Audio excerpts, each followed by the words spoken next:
Yeah, I mean, to be honest, I put work in all my life. So, like, these last few days, I've had a couple rough shooting nights. I don't never lose trust in my work. So, I knew it was going to be a time where I make shots. That's not a thing for me. So, Nelly, what happened there on that technical foul? I mean, from afar, it looked like That's he ran. a great question. Why did you get a technical foul? Yeah, great It makes question. no sense. So what happened there? It looked like he ran all the way up to you across the court and kind of started that confrontation. Right. Can you just take me through what took place? honestly, it was just a lot of competitiveness going on. I don't really know where he came from, what happened, but I'm never going back down in any situation like that. So, it was just a competitive situation. It resulted in 2 technicals. How good did it feel to respond later in the game with that shooting That's who I spree you am, went on? man. So things like that it doesn't faze me, it doesn't bother me. I'm that type of guy, so when you get a little competitive, that's when it wakes me up. So Nelly, this is a team that's not, a stranger to close games. A lot of them over the recent stretch here, and you guys have won quite a bit of them.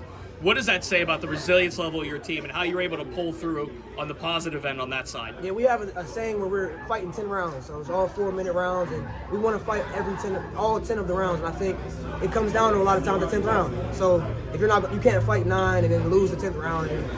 We fight all 10 every game, and I think that's what we're going to continue to do. On that 10th round, Nike gets the block on that final shot.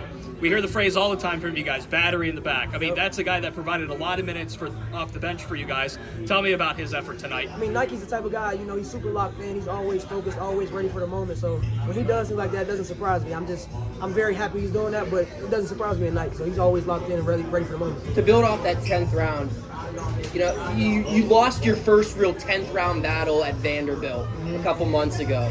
And then it really seems like you guys have learned from those late game scenarios and just your ability to get those final stops, to get those buckets, key late in game situations. What allowed you guys to grow from that loss to Vandy months ago? I think it's the attention to detail. We really like to focus on every detail now. At Vandy, we had a few moments where we had some lapses defensively, and I think, matter of fact, that game I shot the ball a little too early that time. So we just learn from all of that and take every lesson, every thing we have, and just use it as a lesson. Now, you grew up watching the Panthers back in their old Big East days. Did it feel like a Big East game with just the physicality and everything? Man, that environment felt really, really familiar, for sure.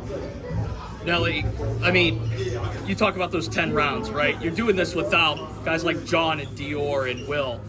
To have guys like the Twins and Nike and, to step up off the bench to provide those key minutes, what does that say about just the fight level and what you're able to do on a night-in and night-out basis, considering the fact of the matter is you guys are shorthanded a bit? Yeah, I don't think we approach it like that, though. From the outside in, it may seem like we're shorthanded, but every time we've met adversity, it was just next man up, next opportunity up. So I think for us internally, we don't feel like it's that type of situation. So when we get in these environments, it's just like my brother's fighting next to me, and we're going to go to war together.